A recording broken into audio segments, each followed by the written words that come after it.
para que aconteça uma transformação.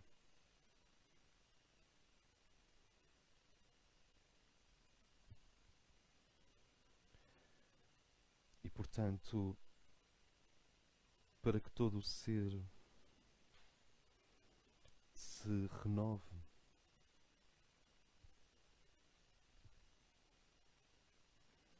para que todo o ser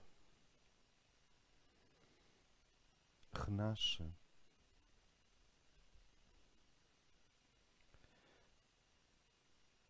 parece ser necessária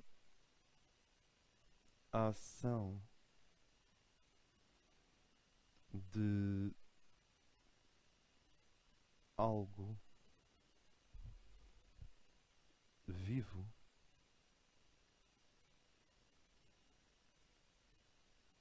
que as pessoas desde os anos 80 têm vindo a chamar energia.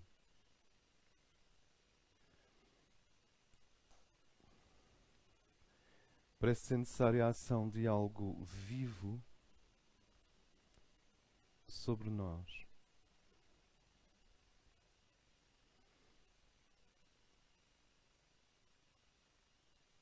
E isso que atua, isso que desce sobre o indivíduo e produz a transformação. Como se vê, desce. É algo batismal, é algo pentecostal, é algo que vem. Não é residente a energia transformadora, aquilo que é vivo e que pode impregnar um ser e a sua natureza com mais vida,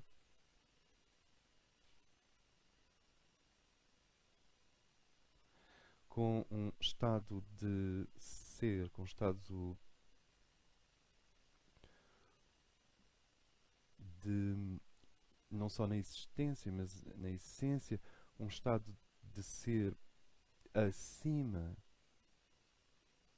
do horizonte da termodinâmica, acima do horizonte das leis naturais, acima do horizonte dos hábitos do universo.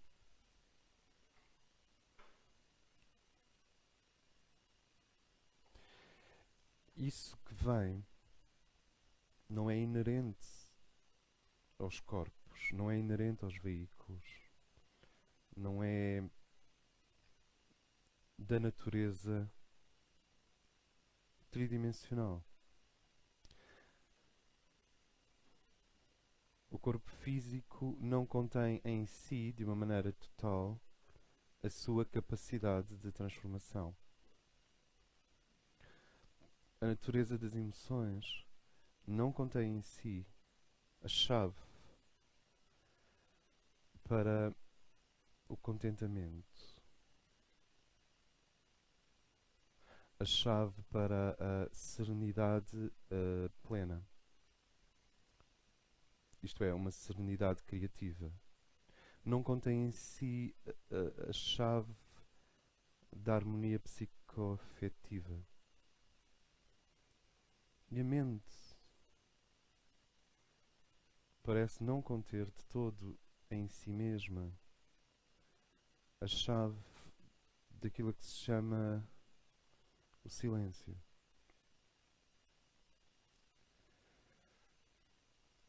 Um silêncio que não é mutismo verbal, mas é um núcleo de poder supramental capaz de conduzir a potência da mente por caminhos luminosos. E é interessante porque, se nós observarmos bem, o ser humano, todo ele é uma profunda esperança.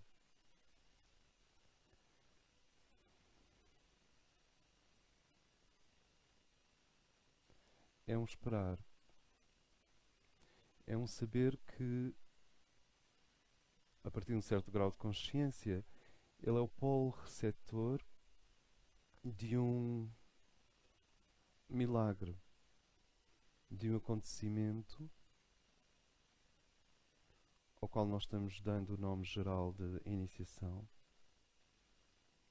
e iniciações, mas é o polo receptor de um vasto acontecimento. E a partir de um certo grau de consciência, a atitude de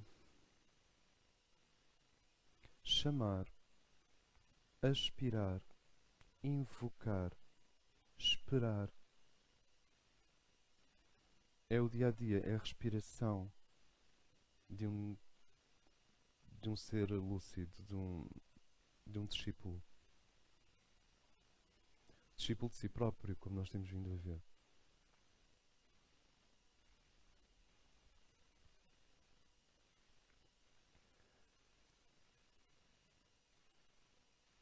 E para que um ser possa entrar nessa atitude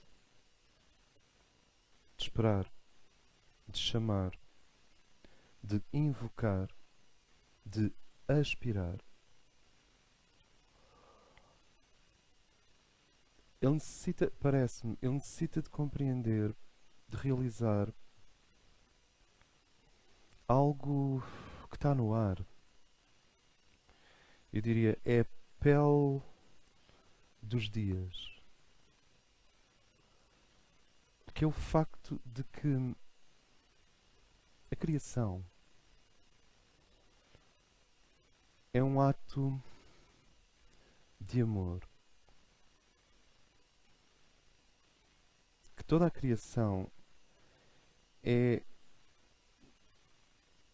um poema místico, se vocês quiserem. É um poema de amor. Toda a criação, desde a matéria ao tempo, às sequências do desenvolvimento psicológico, à evolução mineral, botânica, animal, à incrível arquitetura astronómica, da astronomia, que nós vemos na astronomia. Toda a criação é um poema de amor. Quase que se pode dizer, como alguém de quem eu gosto muito dizia no outro dia ao jantar, que o universo é um post-it. Sabes, um post-it tu pões no frigorífico a dizer é necessário comprar leite.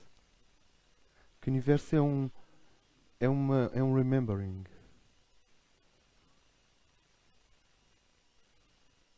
De amor. Na impossibilidade óbvia do infinitamente grande se escancarar para o infinitamente pequeno, quer dizer, na impossibilidade óbvia do divino se apresentar à nossa frente tal como ele é, ele aparece travestido de universo, aparece travestido das 10.000 coisas, aparece travestido de doses homeopáticas e suportáveis de amor. Flores, pessoas, cores, harmonias, percas, encontros, desencontros, conquistas, revelações, mergulhos abissais científicos, descobertas estéticas, não sei. O universo é esse poema que tem qualquer coisa de redutor de calor, de radiológico, como um radiador. Esse poema que limita e adapta um amor que nós não conseguimos ainda conter. Mas se nós nos deixarmos cair em consciência, no sentido de uma gravidade e de uma seriedade da consciência, e se nos deixarmos ascender em vibração para essa base, esse ground of being, esse chão das coisas, que é o amor indestrutível, que não está no topo apenas, mas também na base do ato criador. Isto é, que não está apenas no Big Shining final, mas também no Big Bang inicial. Se nós nos conseguirmos deixar prender pela gravidade dos factos espirituais, que têm um poder, têm uma força atratora, têm uma gravidade. Se nós nos deixarmos captar na órbita das verdades espirituais mais profundas, há um momento em que o indivíduo assenta, pousa num chão indestrutível, não se consegue passar daí para baixo porque não há nada lá em baixo. E esse chão é amor. O ato, a vontade, aquilo que preside à revelação do divino é amor.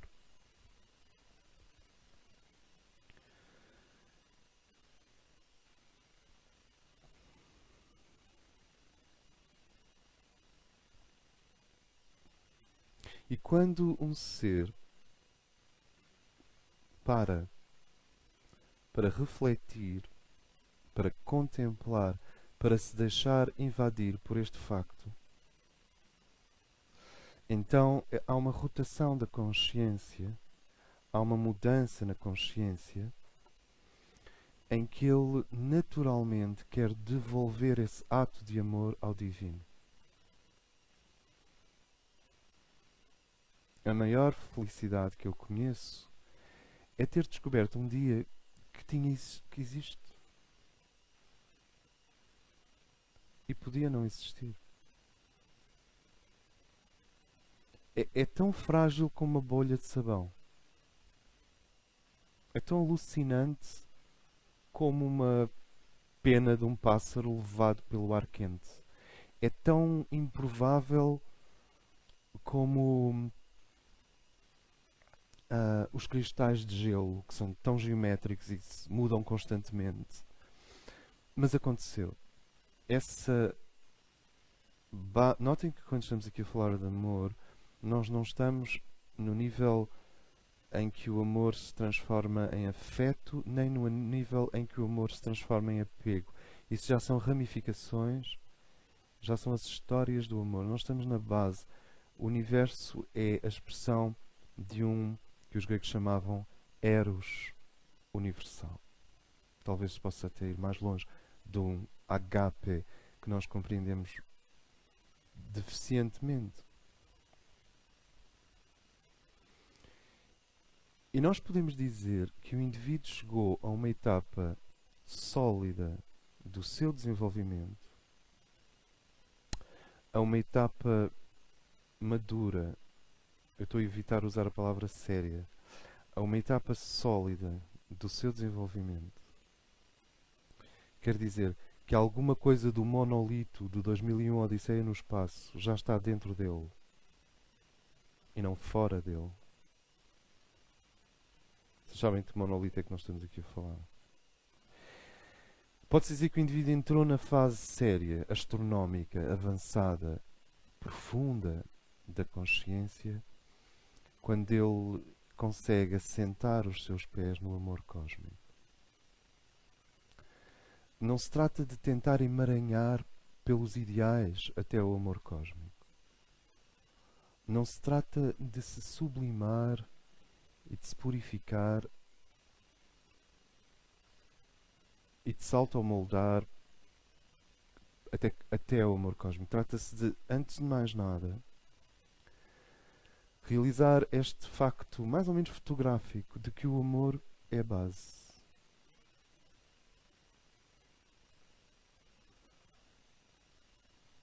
E então a consciência torna-se pronta para devolver o amor. É como se nos dessem algo infinitamente precioso. Os psicanalistas junguianos chamam isso o ouro. O que é o nosso ouro?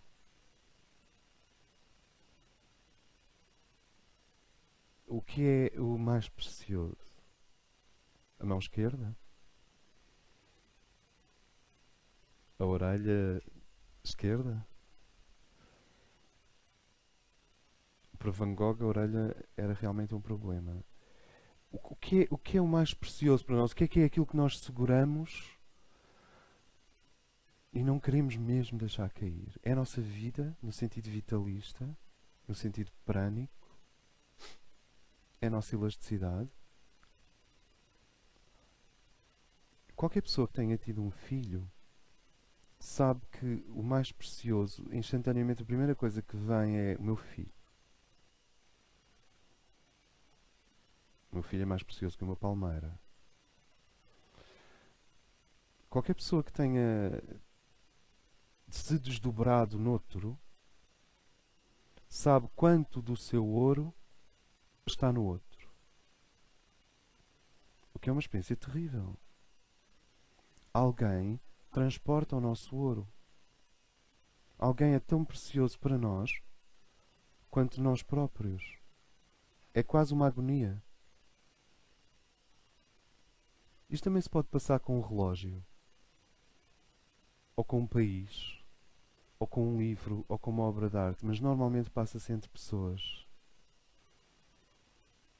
Um dia tu descobres que o teu filho, o teu companheiro, a tua mãe, transportam o teu ouro. Um ser encontra-se num ponto profundo, isto é, num ponto em que pode começar a enfrentar o desafio da divinização de si mesmo, quando entra em contacto com o seu ouro.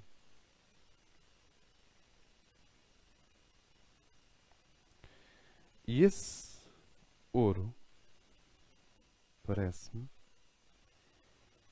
é o depósito que o Divino faz em nós da própria incandescência amorosa do ato de se ter revelado. Isto é, de ter criado um universo no qual ele se desdobra. Nós chamamos Pai ao Divino em si mesmo, sem contexto, sem atributos. Mas no momento em que o Divino se decide revelar, essa transição da deidade nós passamos a chamar Filho. E quando o Filho é o portal do Pai, o Filho é a entidade que rege a passagem do imanifesto, o Pai, ao manifesto. E quando o Divino se decide espreiar e multiplicar e revelar todas as suas qualidades, nós temos vindo a chamar a isso a Mãe, ou o Espírito Infinito, ou o Espírito Santo, ou a Filha. E essa é a história da Trindade, tal como o Ocidente nos tem vindo a ensinar. Mas antes destas complexidades, o ponto é a conquista de um lugar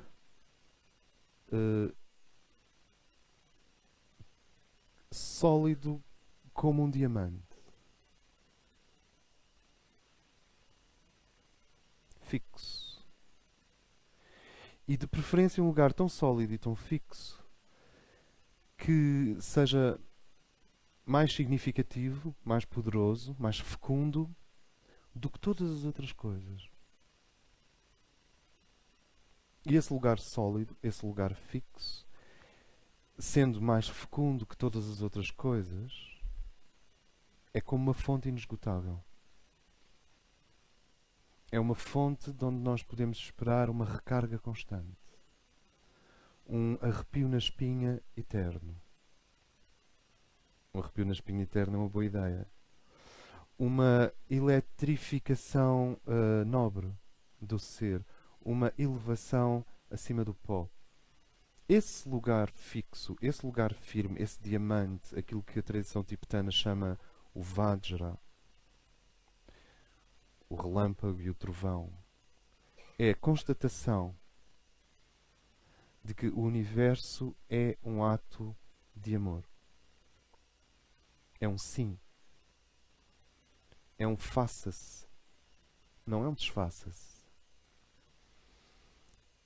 Conseguirmos, como submarinos ontológicos, mergulhar nas intenções da divindade até conseguir perceber essa primeira faísca, essa primeira intenção que subjaz e nutre e protege e conduz e ama todas as partículas, todos os átomos, todas as almas, todos os anjos, todos os sistemas, todos os seres humanos.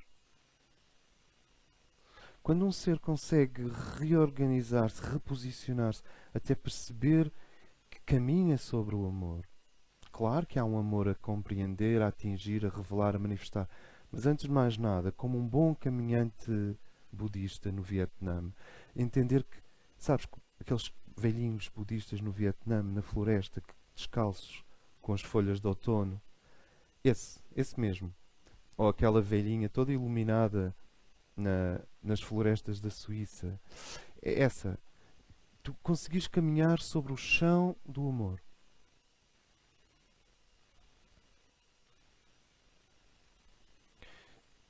Só por aqui nós começamos a sentir a imensa disparidade entre os factos e a educação que nos foi dada.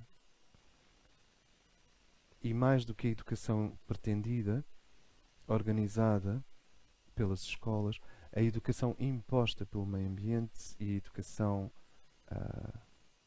a formatação que faz parte de viver em sociedade. Viver em sociedade, infelizmente, não é só aprender a comer com talheres. Acontecem muito mais coisas no inconsciente. Não nos foi dito, exceto nos primeiros meses em que tu estás no berço e tens um cavalinho amarelo a flutuar em cima de ti pendurado ao teto, não nos foi dito que o universo foi criado pelo amor, com o amor, para o amor, e que a intenção inicial permanece intocada ao longo de todo o tempo. Não há mais intenção hoje do que no início, e não há mais intenção no início do que hoje. Nós estamos literalmente navegando às cegas no mar de amor.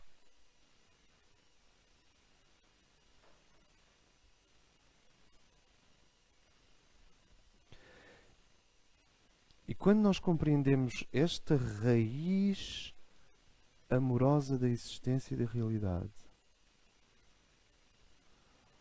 então nós começamos a centrar-nos, começamos a habitar o centro do mandala, o centro da arquitetura da força, da arquitetura da energia, da arquitetura das dinâmicas, da arquitetura das articulações entre estas coisas, e podemos começar a aspirar à integração. Aspirar é o que o coração e a alma fazem para o alto. E o resultado dessa aspiração para o alto tem-se vindo a chamar servir. Servir é a outra parte da moeda. Servir, porque o indivíduo que aspira está liberto de qualquer noção de hierarquia psicológica, de hierarquia humana. Então pode servir sem medo, porque ele serve a partir da alma e a alma não pode ser colonizada. Então, quanto mais o indivíduo aspira em antena, mais a vontade de servir se torna irreprimível. E o ritmo, o binário, o ritmo entre aspiração e serviço vão desligando as âncoras kármicas, as ligações fenomenológicas, as ligações naturais, a escravidão ao ADN e as prisões genéticas dentro dos quais nós nascemos. E tu começas a ganhar agilidade cultural.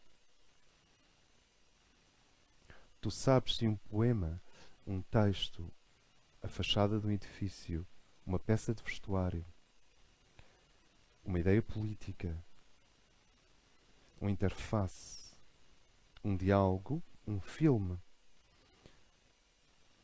são ou não portadores da reverência, indiretamente, quase sempre, portadores da reverência a esse mistério que é o amor e a esse ouro que está na origem do universo e que cada ser senciente é portador de um foco. A verdadeira agilidade cultural, a partir de um certo momento, não está na análise da sintaxe, ou na análise da correção do texto, ou na análise da cinematografia, qualidade cinematográfica de um filme. Essas coisas são todas, enfim, podem-se adquirir às escondidas.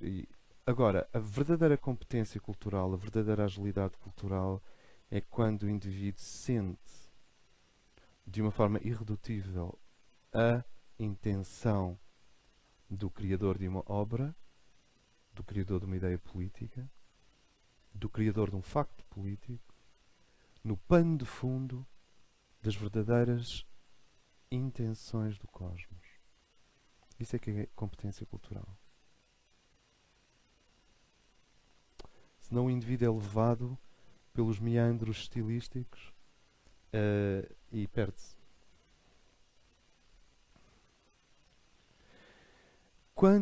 Isto é só um pequeno parênteses, esta coisa da cultura, mas quando um ser entra num ritmo de aspiração e serviço, e neste ponto não seria tanto o caso de objetivar, de definir o que é aspiração, de definir o que é serviço, mas a consequência desta respiração para o alto e desta expiração para fora que se transforma em serviço, a consequência deste movimento é a sensação, e a seguir imediatamente o facto, da libertação. Eu não estou a falar de liberdade. Da libertação em relação às constrições da era universal dentro da qual nós nascemos. Daqui a milhares de anos, as limitações serão outras. E há milhares de anos atrás, as limitações eram outras. Há milhares de anos atrás, as mulheres tinham que ir buscar água aos poços. Há milhares de anos atrás, o cavalo era o nosso meio de transporte. As limitações mudaram. Mas lá no fundo, no templo sagrado do teu ser, naquele cadinho onde ninguém entra, nem Deus, se tu não quiseres, e é onde o teu ouro foi depositado, lá na ilha sagrada do teu ser, onde existe aquele templo e mais nada, talvez existam um ou dois pinheiros mansos, ou um cipreste, mas lá nesse templo há aquela luz ali, como o ADN no centro de uma célula. Nós temos a presença de divindade, o ouro e a intenção da criação lá no núcleo do nosso ser. Nós somos como que flores que estão-se a abrir para o cosmos e a abrir-se para o divino, mas o ponto central, o Atman, esse ouro, com todos os seus potenciais, é uma dádiva de amor original, dada a priori de qualquer ação, dada a priori de qualquer livro, karma, dada a priori de qualquer vida. Essa dádiva original está lá e é o piloto fixo, que aponta constantemente na direção do divino. Nós temos um ímã. Nascemos equipados com um ímã que aponta para o divino constantemente.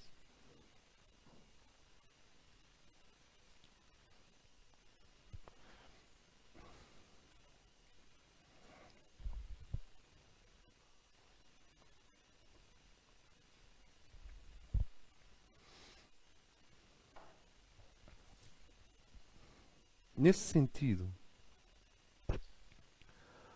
há um momento em que a consciência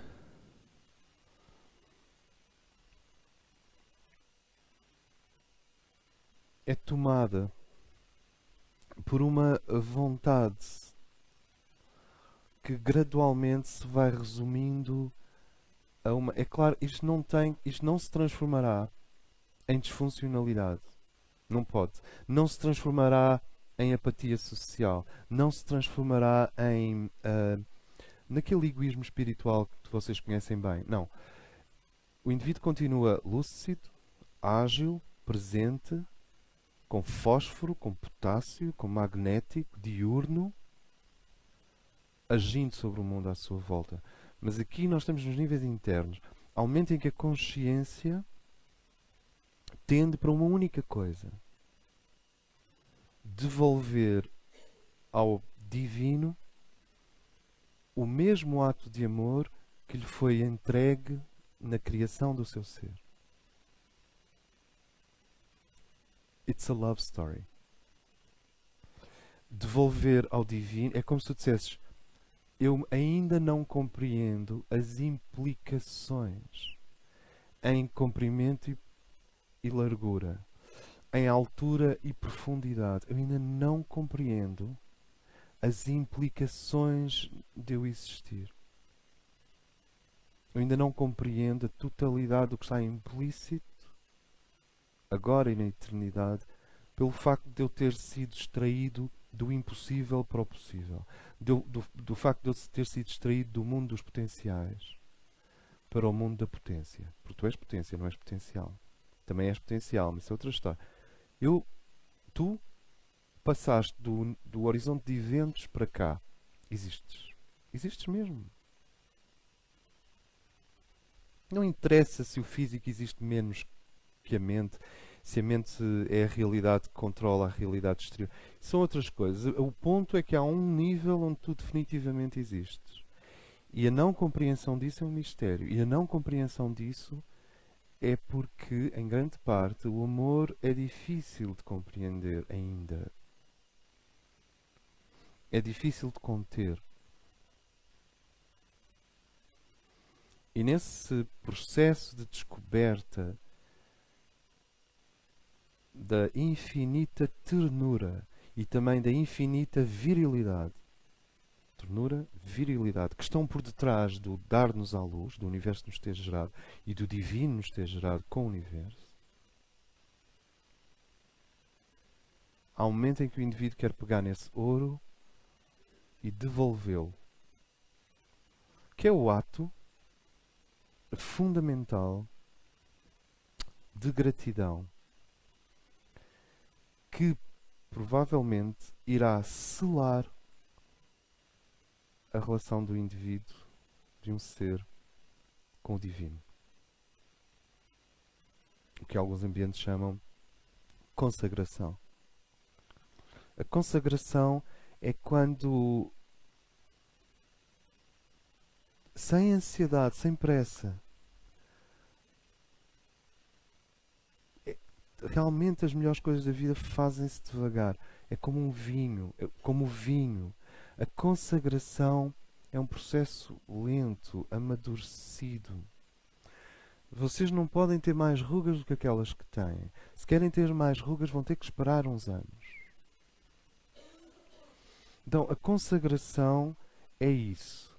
É esse processo de amadurecimento lento em que há um momento em que o indivíduo consegue que uma parte fundamental da libido, da força psíquica, da atividade mental, da atividade emocional, da atividade.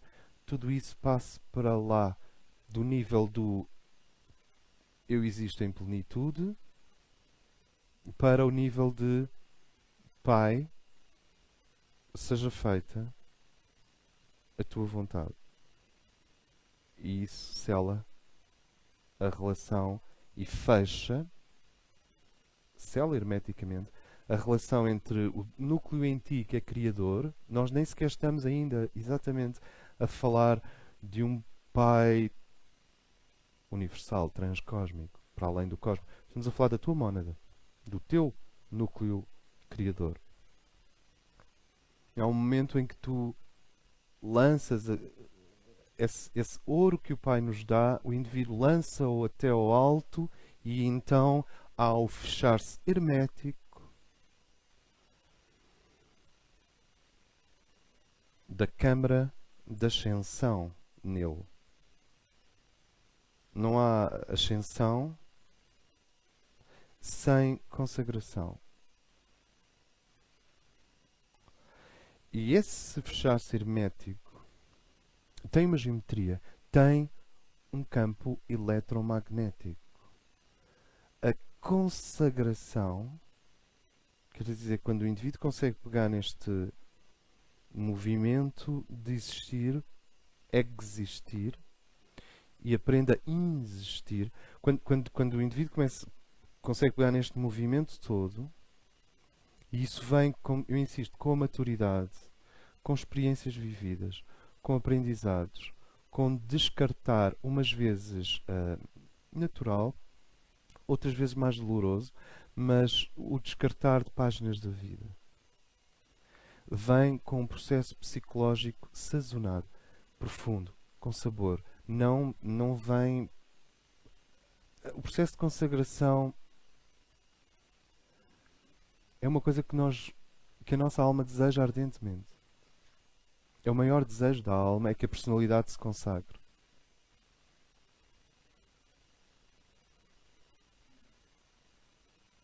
Mas a personalidade, pela sua natureza fiérica, múltipla, colorida, intensa, muitas vezes vê a consagração como uma espécie de esterilidade, como uma espécie de exílio na Antártida.